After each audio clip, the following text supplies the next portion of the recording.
স্বল্প খরচেই পুকুর কিংবা দিঘিতে চাষ করতে পারবেন লাভজনক মোনোসেক্স তেলাপিয়া। চাষের ক্ষেত্রে তেলাপিয়া খুবই লাভজনক বলে জানা যায়। তবে সম্প্রতি বাজারে এই মাছের চাহিদা ও লাভের পরিমাণ বেশ ভালো বলে জানান মৎস্য কর্মকর্তারা। তবে এখনও এটি অন্যান্য মাছের তুলনায় খরচ ও বিক্রির ভিত্তিতে লাভজনক বলে জানান তারা। প্রতি একর জলাশয় বা পুকুর থেকে 4 থেকে 5 মাসে 1.5 থেকে 2 লক্ষ টাকা মুনাফা অর্জন করা যায়।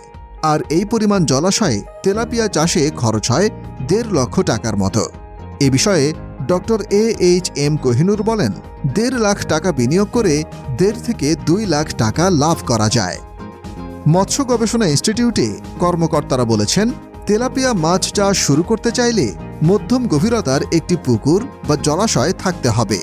পানির গভীরতা 3 থেকে 4 ফুট হলেই সেখানে তেলাপিয়া চাষ করা সম্ভব। পুকুরটি অবশ্যই ভালোভাবে পরিষ্কার হতে হবে।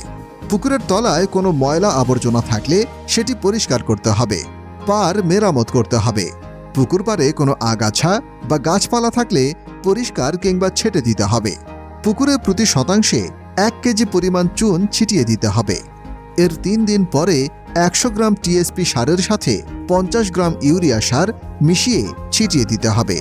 সার দেওয়ার পর পানির রং যখন সবুজ হবে তখন সেখানে তেলাপিয়া মোনোসেক্স জাতের পোনা ছাড়তে হবে।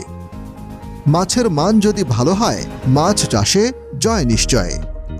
আমরা মানসম্মত উন্নত মানের মাছের মোনোসেক্স তেলাপিয়া সারা বাংলাদেশে ডেলিভারি দিয়ে যাচ্ছি। আপনার পুকুরের চাষের জন্য মোনোসেক্স তেলাপিয়া নিতে কল করুন স্ক্রিনে দেয়া নাম্বারে। মাছ চাষ সম্পর্কে খুঁটিনাটি জানতে চ্যানেলটি সাবস্ক্রাইব করে জাহিদ ফিশ ফার্ম চ্যানেলের সাথেই থাকুন। ধন্যবাদ আনতে জাহিদ।